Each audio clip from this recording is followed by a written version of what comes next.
Diz respeito especificamente ao STF, a gente tem que ter cuidado em separar duas coisas. Uma enquanto poder e outra enquanto justiça. São duas coisas diferentes, mas no nosso divisão de poderes a gente colocou na mão do STF. Então, enquanto poder, ele está atribuído de controle de constitucionalidade, né? É para rever sempre que acionado, nunca por conta própria, então não tem um papel ativo, mas sim reativo, quando, no que diz respeito à Constituição, alguma medida pode ser contra ela. Então ele tem que julgar esse tipo de coisa. Mas enquanto justiça, ele também vê casos de arbítrio, né? Seja por desrespeito a direitos humanos, coisas em relação a direito civil e propriedade. Por isso tem várias instâncias até chegar ao STF. Então, o que não é normal em todos os países, mas o Brasil tem alguns outros países também tem, na América Latina. Mas colocar uma corte com poder de controle de constitucionalidade e também o poder de justiça. Então no Brasil o STF tem essa dupla junção. Caso haja divergência no parlamento, um partido ou mais de um partido tem o poder de pedir revisão, se isso é constitucional ou não, se cabe ao parlamento ou se atenta contra a Constituição. Esse é o termo principal. Eles vão sempre pedir falar isso atenta contra a Constituição ou não. Mas agora, quando se refere a problemas fundamentais, aqueles que estão nos códigos de direito, aí é bem mais complicado. Porque é difícil você ter uma ação coletiva que vá no sentido de criar um certo consenso para tomar decisão nessas ações fundamentais. Então, na união homoafetiva está sendo assim. E não mais que a união homoafetiva, tornar casamento mesmo, em código florestal, aborto, isso é muito forte. Todos esses temas quentes, que não são medidas administrativas do governo, mas são problemas de lei fundamental que vão ter que estar estabelecidos na Constituição como direito, dever e regulamentado nos códigos civil, de processo penal. Esses são um tema mais quente porque divide o parlamento e divide dentro dos partidos. Então, mesmo quando você pega um partido do tipo de PT que vota fortemente junto, tem uma divergência ferrenha em vários assuntos desses quentes. Então, o partido racha quando entra nesses temas quentes. Então, aí a gente tem sérios problemas do que seria uma agenda progressista quando algumas camadas, alguns setores do legislativo tentam empurrar para frente, vem outro tentando empurrar de volta para a gaveta. Então, por mais que você tenha esse equilíbrio que acaba ajudando a garantir nossa liberdade, ao mesmo tempo, quando se precisa de decisão consensual, atrapalha bastante. Porque os parlamentares não decidem o que tem que decidir, não conseguem criar consenso, então acaba tendo que passar para ele. Se isso é bom ou ruim, eu não sei dizer. A gente pode ver, por exemplo, as questões de a distribuição de remédios, por exemplo, que passa de vez em quando pelo STF, eles têm que decidir, às vezes por um tratamento para duas pessoas, que vai onerar muito o Estado, eles acabam aprovando. Por mais que, então, para manter a vida de duas ou três pessoas, que é princípio na Constituição, isso, que você não pode atentar contra a vida, então acaba se onerando um recurso exorbitante. Não que as pessoas não pereçam, mas a quantidade de recursos daria para fazer muitas outras coisas. E atender muito mais pessoas. Atender a muito mais pessoas. São tratamentos caríssimos que a gente não tem capacidade de ter no Brasil, tem que mandar pessoas para fora. Por outro lado, algumas questões são fundamentais, sabe? Foi assim na ficha limpa, foi na marcha da maconha,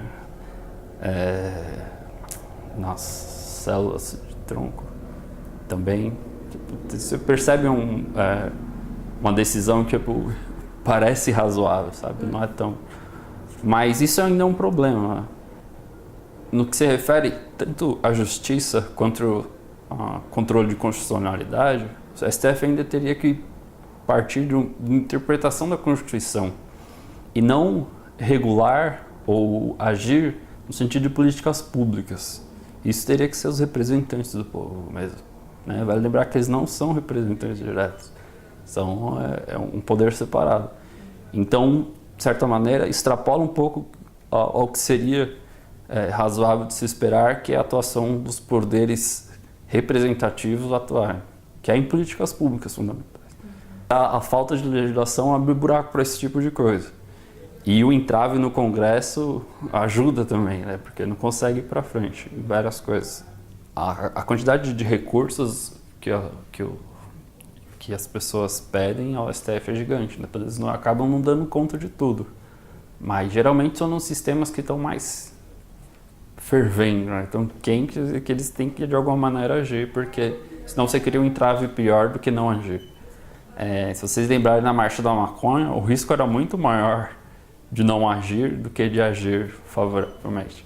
Então eu não sei qual que era a opinião dos ministros no que se refere favoravelmente ou contra a liberalização ou descriminalização, mas só que eles se viram em posição de política mesmo. Se a gente não aprovar o manifesto, vai ter muito problema de violência nas ruas, etc. Então, na argumentação deles parecia isso. Mas isso não lhe cabe, né? Eles não têm função de fazer políticas públicas, né?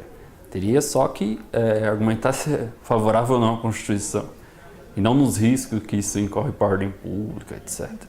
Né? Então, eles acabam agindo, não é no vácuo, mas só que onde não é regulado pelo que deveria ter feito pelo Congresso Nacional e pelo Executivo.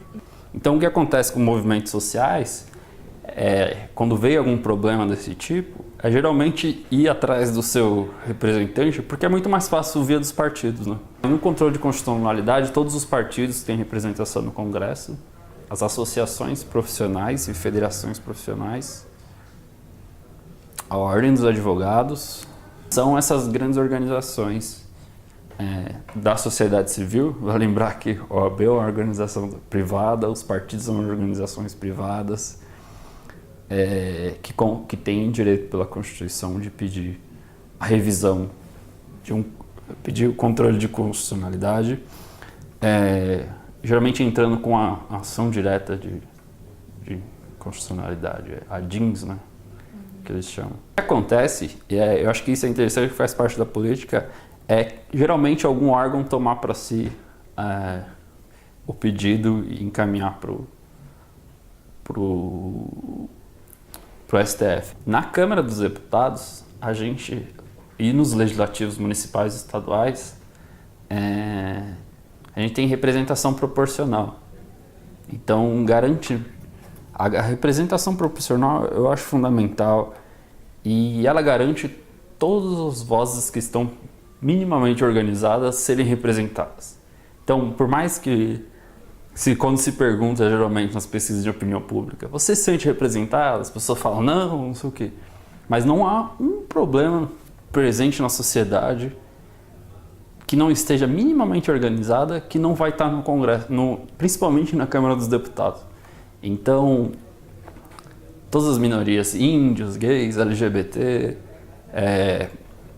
relacionados à educação básica, obrigatória, superior, pessoas vinculadas tanto ao que seria a bancada da bala quanto a bancada dos direitos humanos, a bancada do meio ambiente quanto a bancada dos agricultores, e todos esses setores que são minimamente organizados, eles têm representação. Eles conseguem, pelos seus representantes, entrar com um pedido. E é a maneira clássica de representação. Então, de você ter uma representação proporcional, ela garante que não seja só alguns blocos monotônicos, mas só que sim diversos setores da sociedade estejam representados de alguma maneira. A gente ainda tem muitos problemas, né? 9% de mulheres no Congresso não dá. Isso é um absurdo, que países muito mais autoritários têm muito mais mulheres no Congresso que a gente. E eu tenho outros problemas também, mas só que em termos de agenda, de temas, a gente está bem representado. Acho que dificilmente vai ter alguém com algum problema sério que não vai achar alguma voz no parlamento que vai defender esse problema ou ir contra esse problema de alguma maneira.